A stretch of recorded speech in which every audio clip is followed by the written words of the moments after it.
everyone. Today, the Translational Oncology Laboratory, Hansraj College, is organizing a seminar on severity assessment of animals during experimentation. First of all, I would like to thank you for your valuable presence. I, Deepika Sharma, and I stand here on behalf of Translational Oncology Laboratory, Hansraj College. I am doing PhD under Dr. Tejveer Singh. Our laboratory is committed to bridging fundamental scientific research with clinical relevance with the aim of translating laboratory discoveries into effective therapeutic strategies. Our research primarily focuses on translational cancer biology with special emphasis on nanoparticle based approaches for cancer therapy. Through interdisciplinary research, we aim to develop innovative, targeted, and safer therapeutic solutions while maintaining the highest standards of ethical compliance and animal welfare. It is in this context that today's seminar becomes highly relevant as it emphasizes the importance of ethical responsibility, severity assessment, and refinement in animal experimentation, which are integral to responsible translational research. Hansraj College, one of the most prestigious constituent colleges of the University of Delhi, was established in 1948 in the wake of India's independence. Over the decades, Hansraj College has evolved into a center of excellence in teaching, research, and innovation, offering a wide range of undergraduate and postgraduate programs in sciences, commerce, and humanities. The college has constantly been ranked among the top colleges of India, known for its vibrant academic environment, distinguished faculty, and accomplished alumni. Today, Hansraj College stands as a symbol of academic integrity, research driven learning, and social and responsibility, continuing its legacy of nurturing future leaders, researchers, and innovators. Our research involves the use of animal models for interventions for cancer, while animal-based research has played a crucial role in advancing biomedical science. It also places upon us a strong ethical responsibility. As researchers, it is important that we not only focuses on scientific outcomes but also give equal importance to animal welfare, ethical review, and humane experimental practices. Understanding and assessing the severity of procedures is a key component of ethical animal research and aligns with the principles of replacement, reduction, and refinement. Keeping this responsibility in mind, today's seminar has been organized to enhance awareness and understanding of severity assessment during the animal experimentation.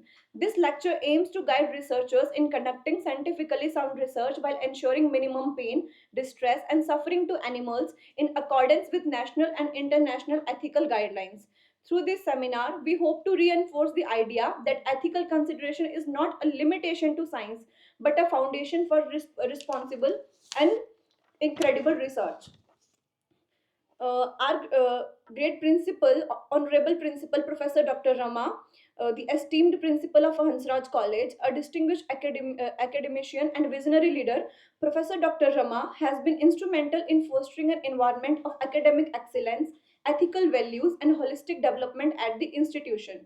Under her able leadership, Hansraj College continues to uphold its legacy of quality education, innovation, and social responsibility. Her unwavering commitment to higher education and student empowerment serves as a constant source of inspiration to both faculty and students.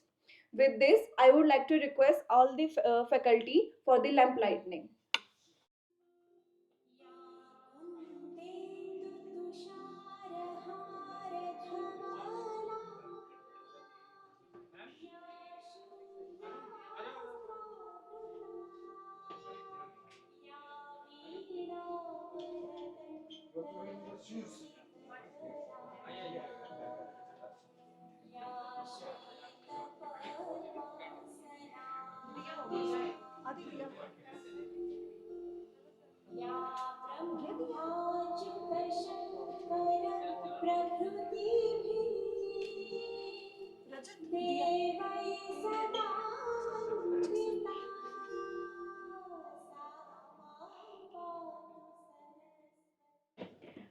Now I would like to call all the faculty members to felicitate our respective guests.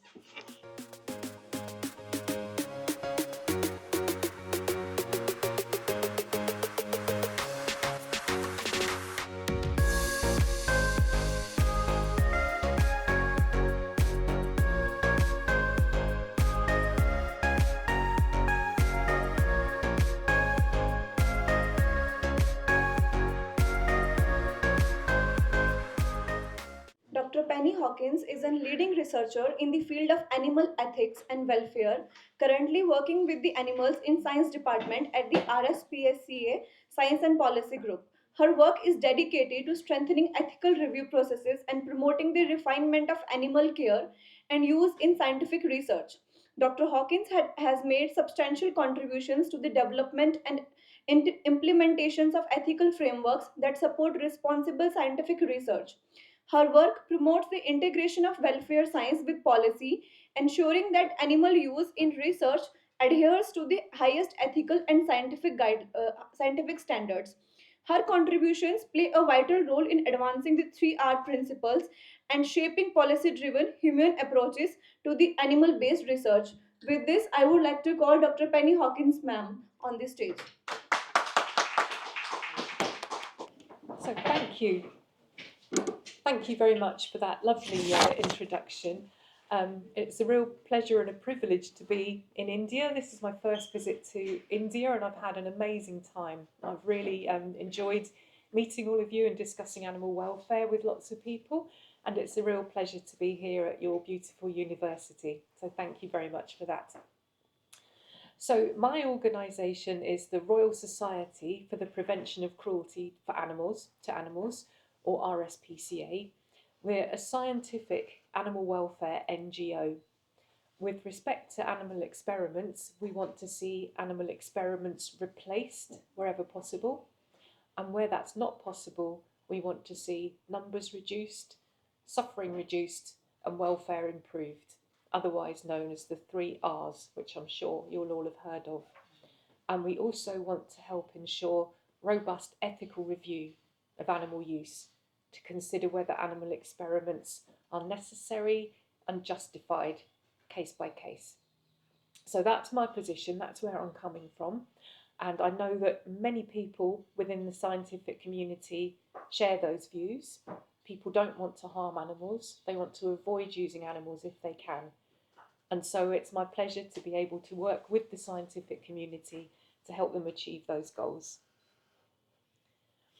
So first off, thinking about animal welfare, why does animal welfare matter?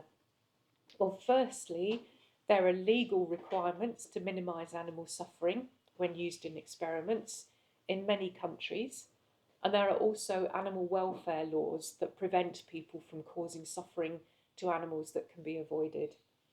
So there's a legal requirement, but there's also an ethical requirement not to harm animals to do important science. Of course, science is important. We need science to find new ways to cure diseases and to test substances for safety. But harming animals means that there are ethical issues involved with animals in science. And also the public are very concerned about this topic too. And then of course animals matter and animals' feelings matter. And that's what I'm going to really talk to you about in this presentation. Now, if some or many of you go on to have a career in animal research or testing, then it's going to be in your interests to make sure that animal welfare is good, because better welfare means better science, and I'm going to explain that in the rest of this presentation. And there's one final area of benefit if animal welfare is better. It makes human welfare better, because as I've said, scientists don't want to harm animals. I know that. A lot of them like animals or love animals. And so when they have to use animals in experiments, they can end up feeling very emotionally conflicted, and it can be stressful. And so if you as scientists know that you've done everything you can to improve the welfare of your animals, then your welfare will be better too. So there are a lot of good reasons for thinking critically about animal welfare. So for the first bit of the talk, I'm going to discuss animal welfare in general. So this isn't just about lab animals, it's about all kinds of animals in the home, on farms and in the wild. So the first thing to recognise about animal welfare is that in order to have good welfare or poor welfare, an animal needs to be capable of having experiences. The animal needs to be sentient. And the term sentience means that animals are aware, They're aware of themselves, they're aware of their surroundings, and they're capable of experiencing feelings that matter to them, like, for example, joy or fear or anxiety. So I hope that definition makes sense. It's all about a sense of self, awareness of the surroundings, and having these feelings that are important. So I'd just like to ask you now, I couldn't remove the results from a previous quiz that I did, so I'm going to have to ask you to do some polling on top. Would you like to get your phones and scan that QR code and just ignore what's up there already and just tell me which kinds of animals you believe are sentient, are capable of having those sorts of experiences that matter to them, good or bad? So these are some results from earlier, and I'll be really interested to see whether yours are the same or different. And don't worry about putting what you think you should put, just put what you feel.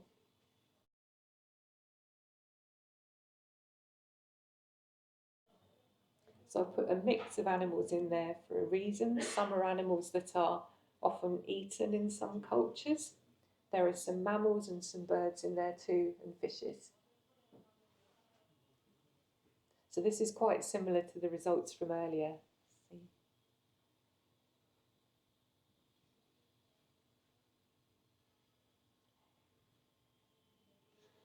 Quite interesting, more mice than rats. I always find this interesting because I personally believe that all of these animals are sentient. I think they're all capable of experiencing those sorts of feelings that matter. And it's very different to see what different results we get in different contexts. But dogs seem to have come out on top both times today. Okay, thank you. So let's have a think about what actually makes for animal welfare. And different people can have different views on this. So sometimes people think that good animal welfare means that the animal can be kept in a natural way. So this is the question: can the animals in human care lead natural lives? Can they use their various adaptations for the roles that they were intended for? So, for example, if an animal's adapted to dig, can they dig? If they're adapted to run fast, can they do that in captivity? And can they perform a full range of natural behaviours? Now, obviously, this doesn't apply to wild animals. They're doing that anyway. So I'm talking about animals who are in the care of humans. To what extent can they lead a proper natural life, or are there some things they can't do? So that's one aspect of welfare. Another aspect is animal health. And it's been very interesting in my discussions that I've had so far. Health comes very high on the level of concerns with respect to animal welfare. But of course, you can be healthy without necessarily having good welfare. It all depends what you're looking at. So if an animal isn't injured or isn't sick, is their health automatically good?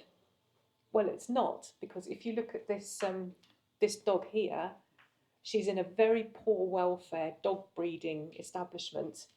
So she's produced some puppies, and the puppies are growing, but the welfare of those animals is not good. So obviously there's more to animal welfare than health. And here's another thing to think about with respect to animal welfare: animals' feelings. So can we understand how the animal is feeling? Animals can have both positive and negative feelings. They can be happy and excited or playful, or they can be fearful or anxious. Is that animal welfare? So again, I'd like you to vote. Sorry, I'm still stuck with the previous quiz. Can you tell me which of these criteria you think are important with respect to understanding animal welfare?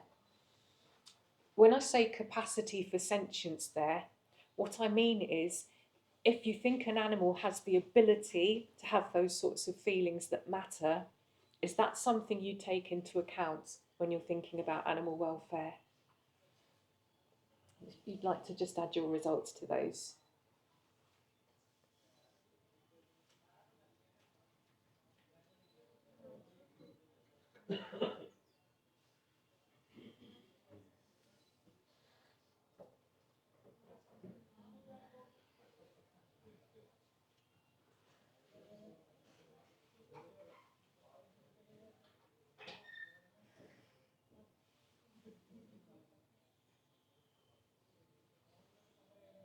So health does tend to come on top whenever I do these polls, and that's right. You can't have good welfare without good health. Health is essential for welfare, but I hope I've shown you that welfare is more than health. So you've quite rightly put there it's about feelings too, and the capacity for sentience.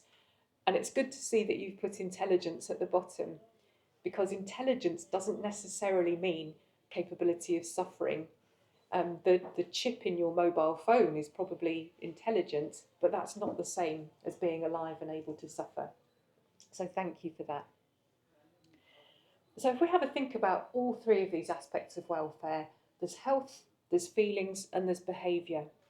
So animal welfare is good if the animal is fit and feeling good. They're healthy, they're psychologically fulfilled, and they can express this range of behaviours. That makes for good animal welfare. And when thinking about how to achieve good welfare, it's really important to remember that it's not just about reducing suffering. So if you look at the top of this diagram, if you minimise suffering, so you avoid causing negative experiences, then the animal's probably going to have a neutral welfare state, which is okay, but that's not a good life. We wouldn't want a neutral welfare state. We want to have some good things in our lives. So if you look at the bottom, if you minimise suffering and also provide the animals with opportunities for a positive state, so if they can have good experiences, good social experiences, they're comfortable, they've got challenges and tasks they can overcome, then that's going to make for good welfare. That's what we need to achieve. And I think this model is really helpful. It's called the 5 domains model, and my organisation uses this for all kinds of animals, all kinds of human-animal interactions. So you've got 4 domains around the outside there. You've got the animal's environment, their nutrition, their behaviour, and their health. And all of these come together to produce the animal's mental state. That's the 5th domain. So you can see that all of these things feed into how the animal will ultimately be feeling. And there's just another way of showing it there. Domains 1 to 4 create domain 5, the mental state. And those are the feelings that matter to the animal. That's what gives them their quality of life. So just thinking about each of these, first off, the environment. So that's things like the amount of light, when the lights go on and off, what the temperature is, what the humidity is, what the kind of sounds are that the animal can hear. So we want them to feel comfortable and relaxed and safe and rested. But as you can see on the right, there are all sorts of things in an animal's environment that can make them uncomfortable, that we can control, both inside the laboratory and out. So it's all about trying to encourage what you see on the right-hand side and prevent what you see on the left-hand side. The second domain is diet. How does an animal's diet make them feel? Now, usually in the laboratory, animals are fed quite a standard diet, often just in a central food hopper or bowl. But actually, most species of animal enjoy having a variety of tastes and textures and being able to search for their food and get some stimulation that way. And also, animals need to feel full, they need to feel satisfied. And so, as you can see on the right hand side, there are all sorts of effects that animals that can affect animals if they aren't properly fed or given food in the right kind of way or given water when they need it. So they could be hungry or thirsty or bloated or just not feel good. The third domain is behaviour, and this is very important. How might the kinds of behaviours that an animal can express affect their welfare? And how will they feel if they don't get to express those behaviours? And this isn't just about behaviours like exploring, foraging, or exercise. It's also about social behaviour, both with other animals of their own species and with humans. All of that is very important. They should feel calm, have positive interactions and things to do. They shouldn't be feeling bored or depressed or frustrated. And that could happen if they aren't given good accommodation to live in, or they could be afraid if their human handlers aren't sympathetic towards them. And then health and associated feelings. I think this is obvious. Everybody tends to put health to the top. And of course, if you're healthy, you're feeling good, aren't you? If you're not healthy, you might be in pain, or you might feel weak, or you might feel sick. And this is the thing for you as potential laboratory animal users. If you want to answer scientific questions using animal models, then unfortunately sometimes you will have to end up making animals feel those feelings on the right-hand side, which nobody wants to do. Sometimes they're unavoidable, but what you can do is think about the other 4 domains and think about how you can make everything as good as it can be in the other domains to make up for that. And then the 5th domain, mental states. So you can see the list of negative and positive mental states there. Hopefully you can see those from the back of the room and they're not too small. Animals feel these kinds of feelings. They can feel angry, frustrated, or bored, but they can also feel excited, playful, and energized. And in the next part of this talk, I'll explain how we actually know this and how we can help animals feel like this. And this is also just to show you that we don't expect animals to be in a positive mental state all the time. Like, we're not in a positive mental state all the time, and I'm not sure that we would actually want to be. That's not how life is. So if you look at this diagram, which I think will be a bit small, the line along the middle separates negative welfare states below the line and positive welfare states above the line. So you can see when something good happens above the line, welfare is good. But if something frightening or disturbing happens, welfare goes below the line. So the first blue bump you can see there, the animal is exploring, they're enjoying doing that and they're engaged.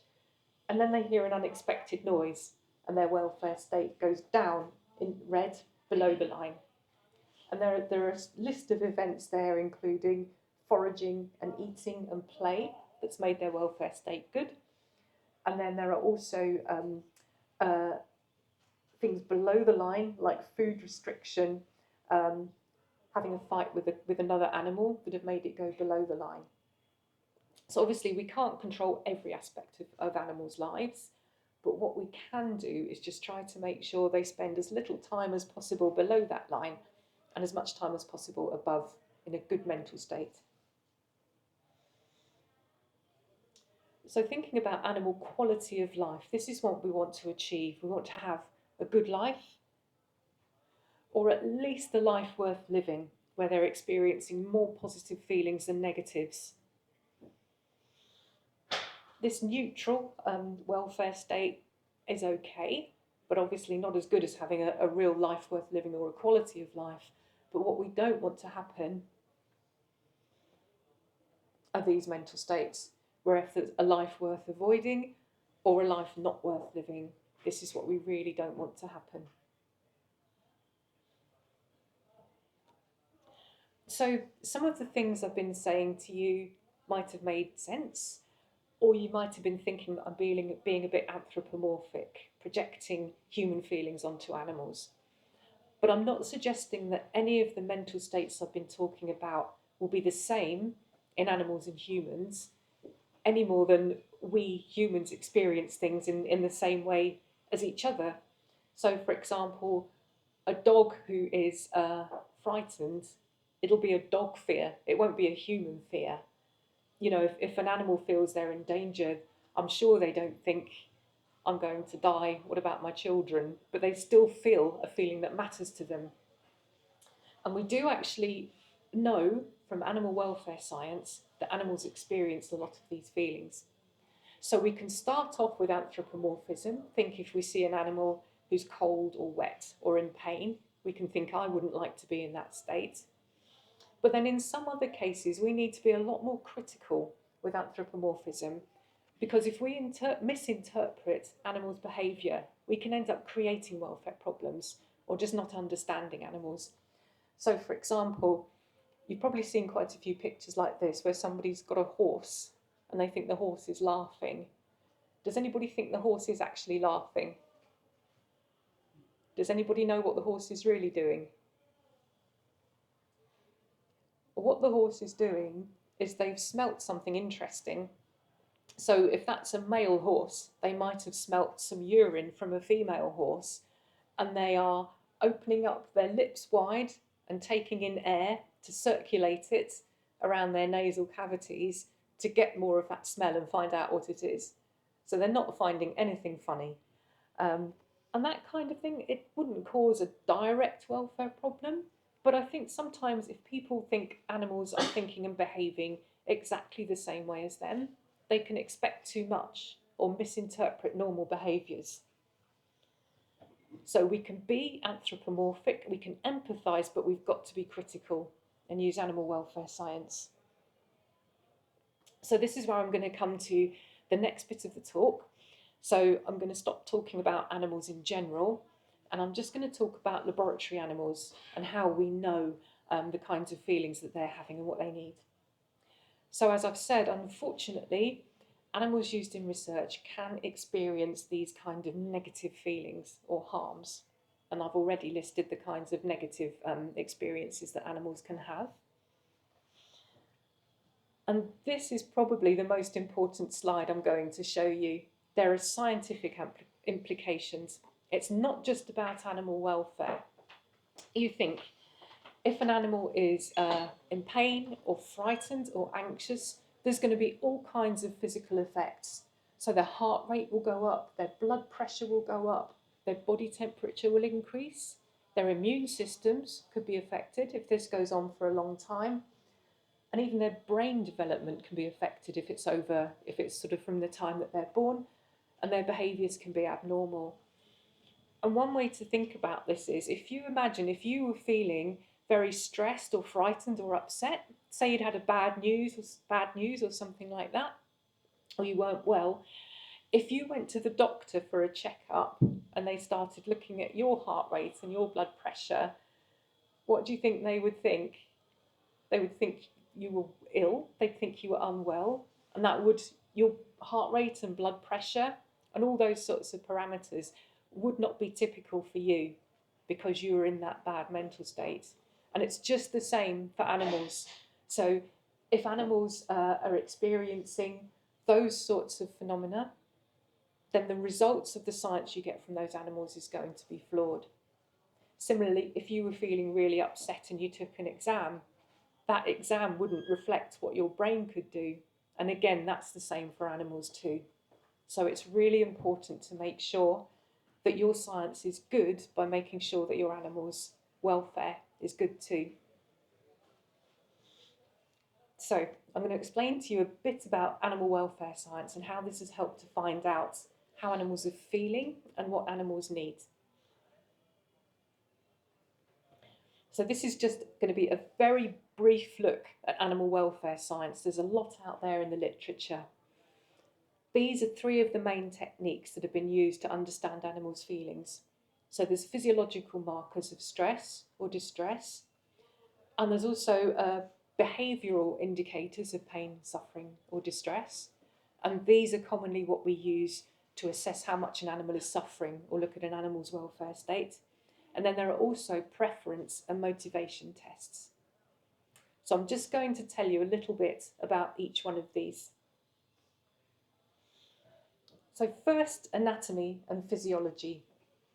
So the key components here are whether an animal has nociceptors, and these are the nerves that detect painful stimuli like chemical damage or heat damage, for example, or like crushing damage. So these nerves sense damage to the organism. That's one component. The next one is a brain or something like it. So it doesn't have to be a mammal's brain, as long as there's a bundle of nervous tissue that's big enough and complex enough to generate sensations. That's all that's needed. And then obviously these nociceptors have got to connect to this brain-like region.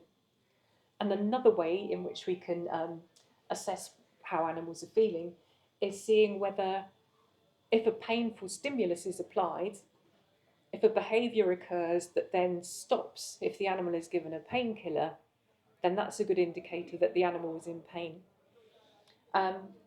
This picture here is the cover of a report that was commissioned by the UK government, in which it was examined whether decapod crustaceans, like crabs and lobsters, might be sentient, and also cephalopods, like octopuses and squid.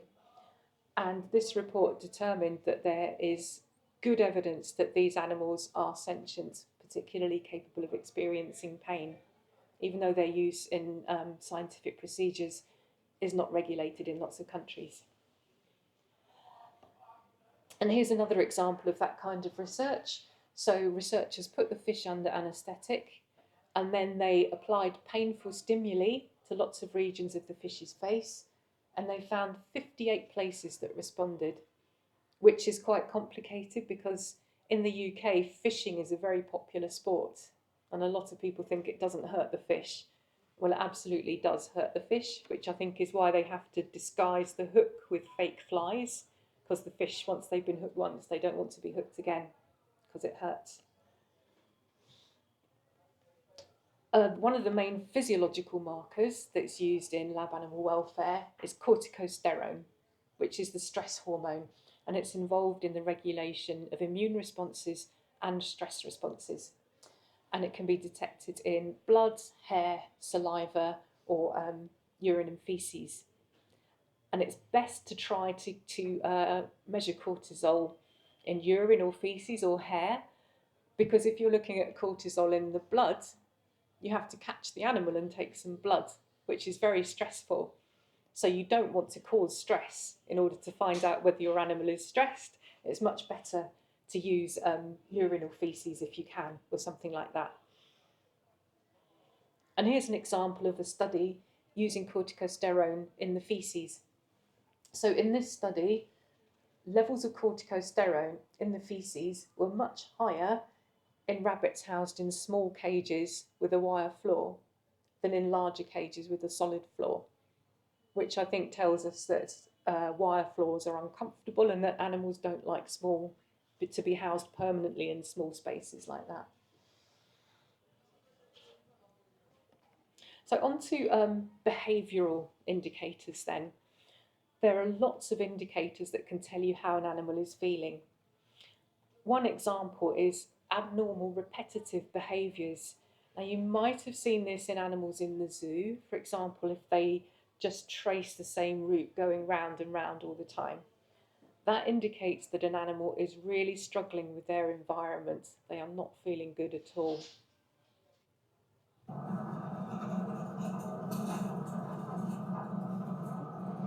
Can you see what the mice are doing? They're going round in circles, and one of them is sort of flipping themselves over.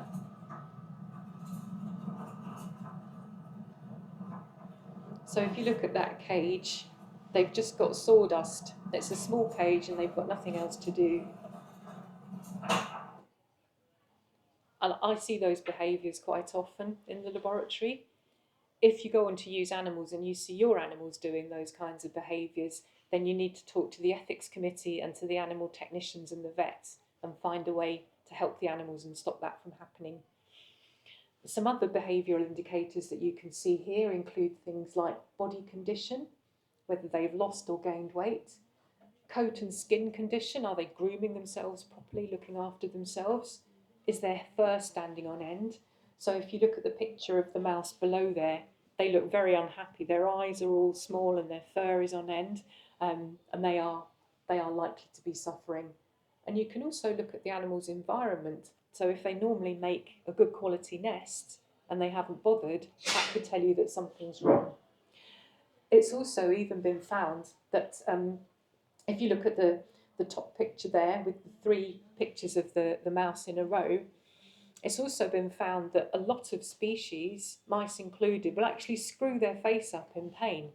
So you can actually see from the animal's face that they're hurting, and there's a link there to some guidance on that.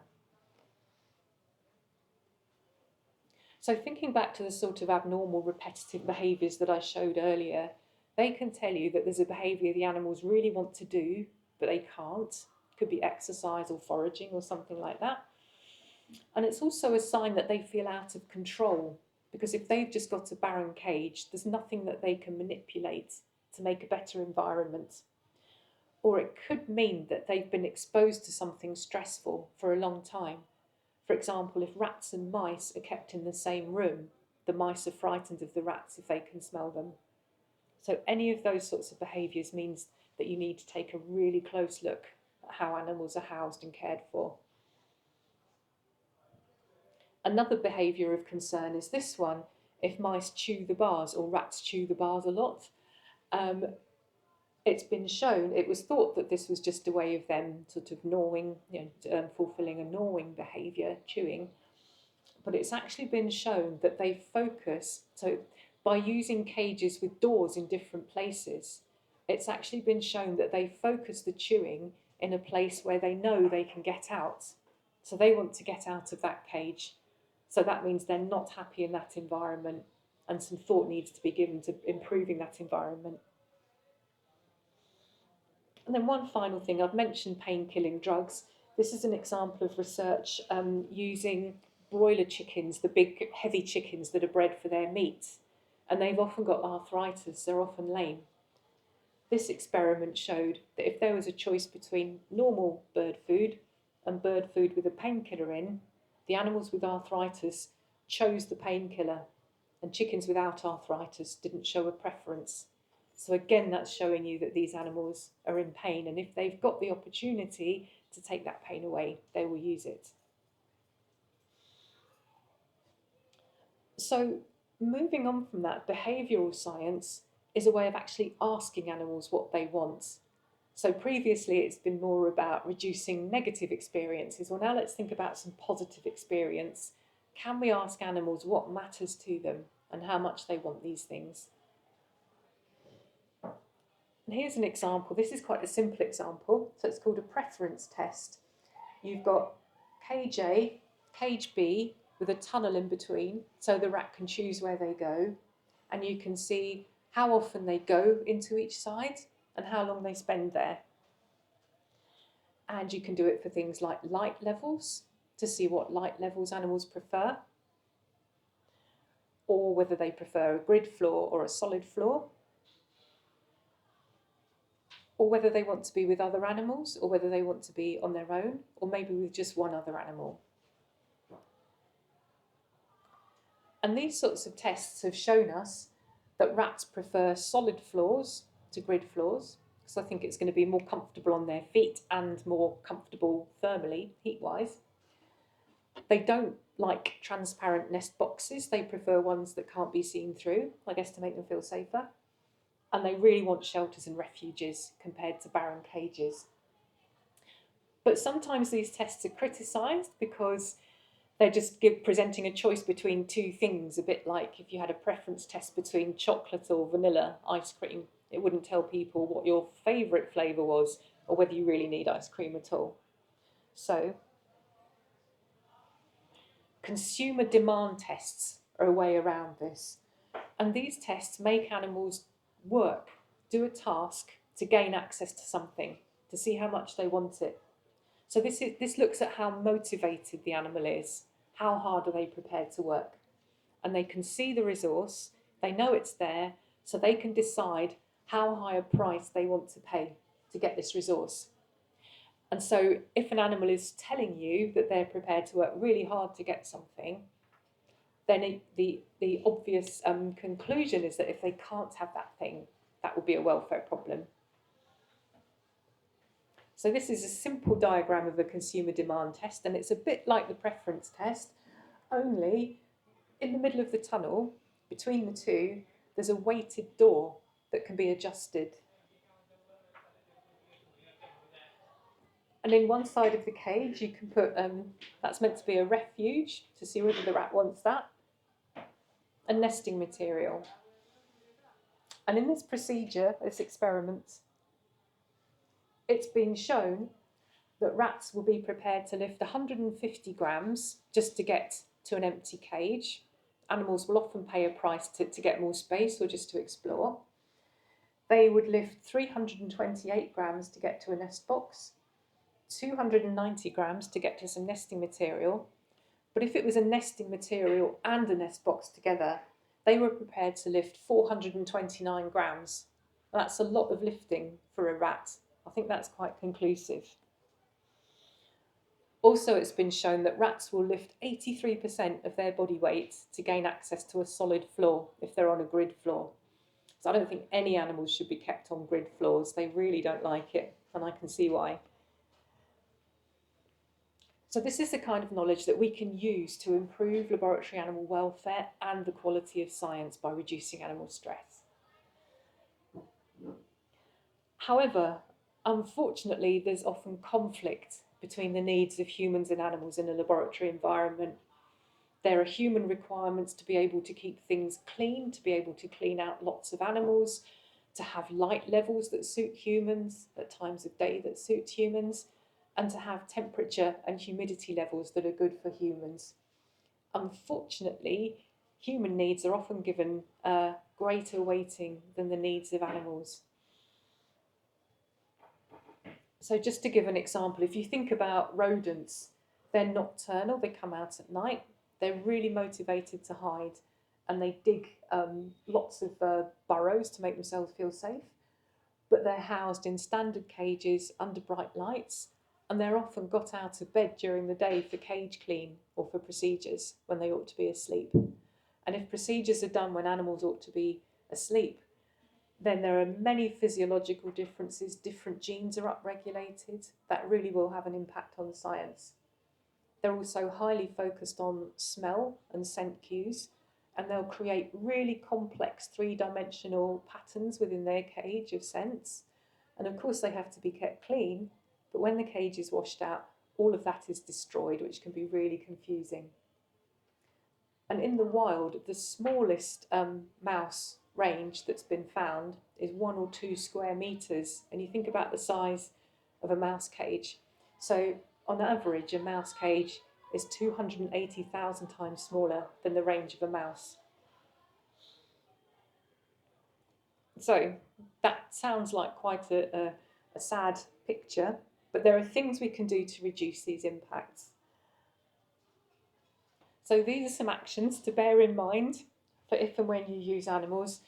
Really importantly, this will make such a difference, providing opportunities for mice, rats and rabbits to hide. So they're prey animals. Lots of other animals eat rats and mice. And if they're not handled sympathetically in the laboratory, then to the mouse or the rat, we're just another predator. So you think how you'd feel if you had a scary encounter with a predator just about every day.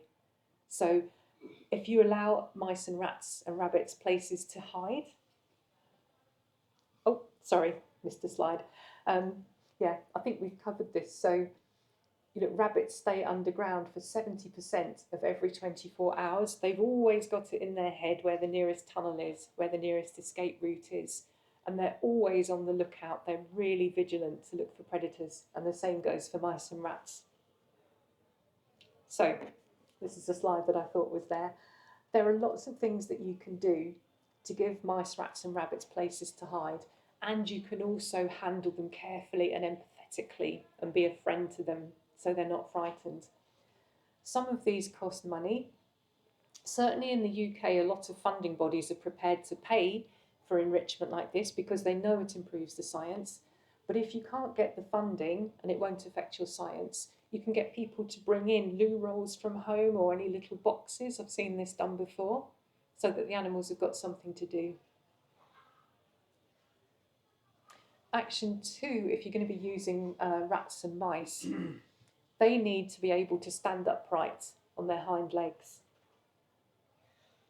So rearing is an important behaviour. As I've mentioned, these small prey animals are really vigilant. They want to be able to sense the environment around them.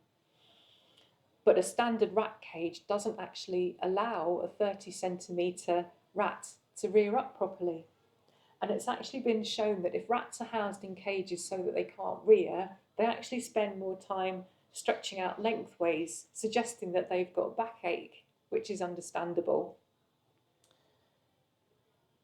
So it is actually possible to buy taller cages. There are rat cages available that are 40 centimetres tall, and lots of places are buying these now. Either they're replacing their cages all in one go, or when it's time to get new cages, they're using this caging.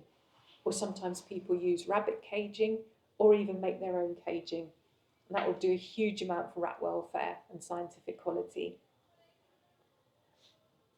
The next thing is to provide enrichment and opportunities for exercise that are appropriate for every species.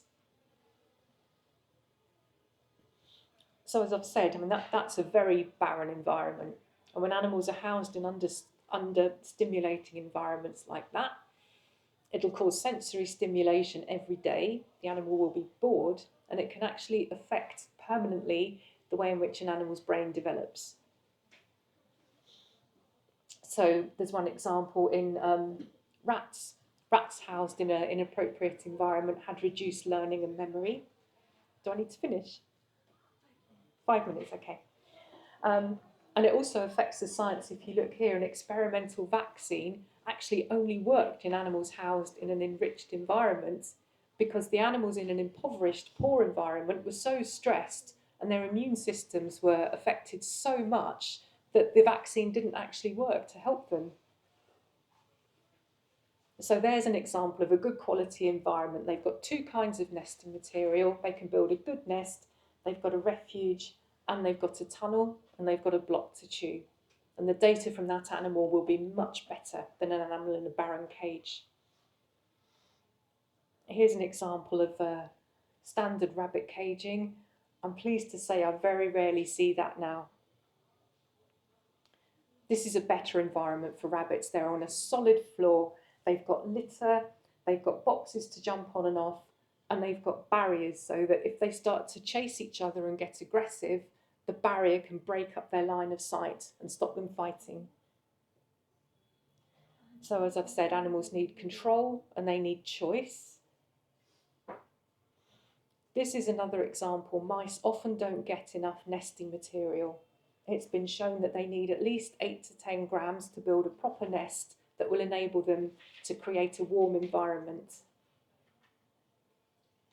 So as I've mentioned, the housing in the animal facility is lower than the thermoneutral zone for the mice because it suits humans.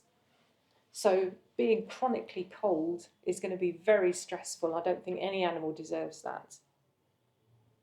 And as you can see on the diagram or the picture on the left there, that's a thermal image of a mouse who's been able to make a proper nest. And you can see they've got a really nice, warm, cosy environment there that they can go into whenever they want. They've got that control and choice, just for the sake of a few more grams of nesting material. So this is my conclusion then. I think if you do go on to use animals in your future career, please remember this and make sure that you can understand their behaviours and their welfare needs. So ask your animal ethics committee, ask your animal technicians, ask your vets, and just do a search. There's lots of good stuff out there to help you. And think really carefully about how you can provide for those in the laboratory. Use the 5 domains and think about if you have to reduce welfare in one domain, look at the others and see how you can compensate. Because this will be not only better animal welfare, obviously, but I hope I've convinced you that it will be much better science from animals who are in a better welfare state, not stressed, more physiologically normal. And the third point, which is very important, is that it's better for you because, as I've said, nobody wants to harm animals. And if you know that you've really researched the animal's needs as best as you can and that you've implemented refinement and made their lives as good as you possibly can do, then that will help you to deal with any emotional burnout you might be experiencing. So it's a real win-win-win situation. It's often referred to as the culture of care. So you care about the animals, science, and yourself and each other. And I really hope that if the time comes when you do use animals, you'll be able to achieve that, and your colleagues and your establishments will support you in that too. Thank you. Thank you so much, ma'am, for this wonderful lecture. Now our next speaker, Dr. Vijaypal Singh sir. Dr. Vijaypal Singh sir is an internationally recognized veterinarian and expert in laboratory animal science, currently serving at CSIR IGIB and as an assistant professor. His work spans critical areas including animal ethics, food and feed safety, antimicrobial resistance, and biosafety and biosecurity. Dr. Singh has made significant contributions to strengthening ethical standards, regulatory compliance, and scientific rigor in biomedical and translational research at both national and international levels. With these words, I would like to request Dr. Vijaypal Singh sir to come on the podium. First of all, let me thank you, my friend and my junior brother Tejveer Singh, for organizing such an event in a very short duration. And also the colleague like Deepika, most of the burden will come to you directly for organizing things. So it is a good idea to organize this event. We are all very tired. Me and Penny are tired. We are traveling 3 4 days to Vizag, 3 a.m. in the morning we came here, and the second time we are going to talk about it. But it is always, I love to interact with the young people like you and the faculty, because I met Tejveer one day, and then we went to Netherlands. Then we had the collaborative work with Japan, and it's continuing. And we brought all this IAC to India. So those of you who are interested, please join our Society of this International Society for Pathology conference, in which we are doing in GBU, Gautam Buddha University. If you don't have money, no problem, we will give you. We have fund for developing country Congress attendance fund. If you don't want to attend in India, want to travel abroad, then also next year we are going to Australia. We have some funds for India. That how we are doing the experimentation in India. Generally, the standards abroad are very high, and we cannot match all those standards, but certainly we cannot also compromise on the quality of animal experimentation. As like Penny have told a lot about the enrichment, animals do like enrichment, and if you don't give enrichment, they don't feel happy. They don't feel happy, they are stressed, and if they are stressed, results are not reproducible. So I sit in many ethics committee, and I'm very critical of these things. Animal welfare, basically, why do we do animal welfare? Why do think we do welfare, and आप लोग यहाँ पे इकट्ठे हुए सभी, बाहर तो हम चिकन भी खा रहे हैं, मटन भी खा रहे हैं, सब खा ही रहे हैं जानवरों को, यहाँ वेलफेयर क्यों कर रहे हैं? Because all these results which are coming from a mouse is coming to whom? Whom they are for? Humans. If we don't do animal experiment correctly, the result which are there for us will not be correct, and many of the time we have a severe adverse reaction. You might have seen in our vaccine and other trial that results which were there, and we have some of the side effect which cause fatality in humans. So hence it is a good idea. The welfare is basically must. It is our moral obligation, it is our legal obligation, as well as for the science and for the clinical trial, because all these clinical trial are for human. We are not for doing this for mouse, for the human purpose. We are very selfish, but this is in a way win-win situation for both of us. Animal are happy, and the outcome that comes out of it is also very good. Welfare is a heavy, very wrong connotation in India. Welfare, whenever we consider animal welfare, you consider it is a problem, or they are going to stop animal action. No, welfare is a science which can be measured and which can be proved through different parameters like hunching. If you have animal like top down here, bottom, it's not at all a happy animal. Somehow you can say by hunching, by grimace face scale, and by other, just look.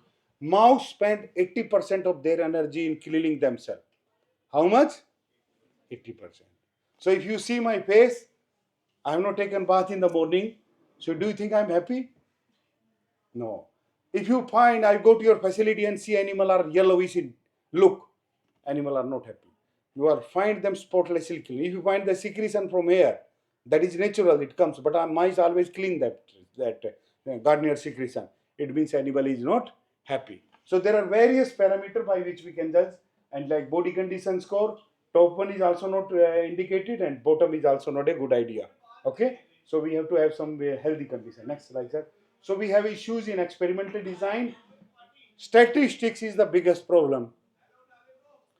We think statisticians know the biology and biology know the statistics, but we are great confusion, and that is a big problem in human as well as in clinical trial. We don't calculate sample size properly, and that's why I always lead to L means this p value is less than 0.5. फिर समझते हैं कि आपने हमने धरती पलट दी और सब काम ठीक हो गया. उसका कोई सेंस है नहीं 0.005 का. We have to have enough power when we want to say the animal experiment have to be reproducible. There is a lot of failure of animal experiment, and that's why people criticize a lot that the animal experiment is a wastage. But it is not the problem with the animal, but it is problem with the experimental design. If we have some paper which says XYZ thing, can it be a kind of a proof or evidence that I will do experiment like that? No, because there are enough garbage and a paper which is there in the publication. It is good idea to accept and adopt which is something latest one and with the as per legal requirement, because this is the legal requirement that experiment will be done correctly. Here is just example that both were published into PNAS, and one was saying mouse model poorly mimic, another was saying mouse model greatly mimic, and they are both contraindicatory. Next slide, sir. Chalo. So we will not go much into do chalo. As it will take time and we are about to. So it is always good idea to plan in advance. Animal experiment, how do we plan? We plan like just if somebody has to fly, the pilot has to fly yesterday, so they have a checklist. Okay, he cannot say that we are late by 2 hours and he will not follow the checklist और आपको बैठा के उड़ा देगा. कर दिख सकता है क्या? ठीक है. हम क्या करते हैं, पहले एन एक्सपेरिमेंट प्लान कर देते हैं, फिर कहते हैं तो गड़बड़ होगी भाई, अब क्या करेंगे, अब उसको नॉर्मलाइज करेंगे, हटाएंगे, घटाएंगे, बढ़ाएंगे या आउटलायर को हटाएंगे. So that is a post publication manipulation is unethical. Hiding and removal of your outlier is unethical. It is good idea to plan in advance so that we don't have to manipulate later on. And this is most common. Everybody do it.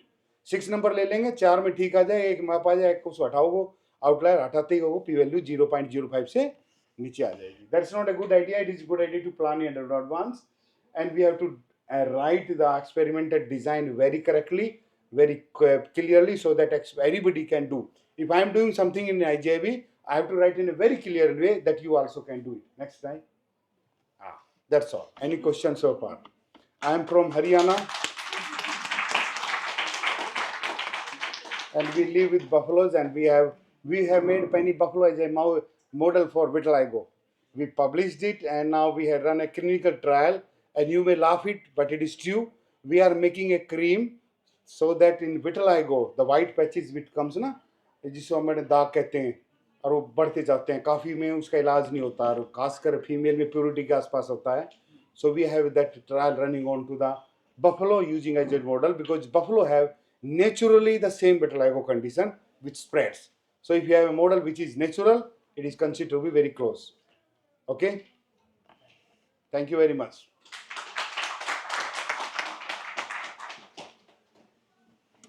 Thank you everyone for joining us. In very short time, Dr. Vijaypal sir called us कि we have to organize a wonderful lecture. So I am always available if something welfare for the student, because the knowledge is come from the faculties and faculties give to the bachelor student. Once we go for the research, so there are the some things that we have to understand. That is not like that we have to go the laboratory and we have to the cut paste and do surgery for the mice. But before going for this, we have to understand the welfare of the animal ethics, or understanding the welfare as well as the ethics value. And on the behalf of Translational Oncology, Department of Zoology, Hansraj College, University of Delhi, I am very grateful, thankful to Dr. Pani, our international speaker, as well as the national speaker, Dr. Vijaypal Singh, sir. He is my mentor, teacher, brother, whatever you can say like he is always happy with us, and we are also with the same. So, and what one important thing is that we are coming for this welfare society. So in next year, in 2026, we are organizing a ICA 2006 in GBU, Gautam Buddha University, and we are the organizer for the same. So I just want to request you, you can join or you can enjoy as a volunteer, and you can already Dr. Vijaypal Singh sir gave if you don't have money, if you have any problem, so you just let me us or mail us. So we will provide you some accommodation or some facility, whatever we can do. Thank you so much for joining us.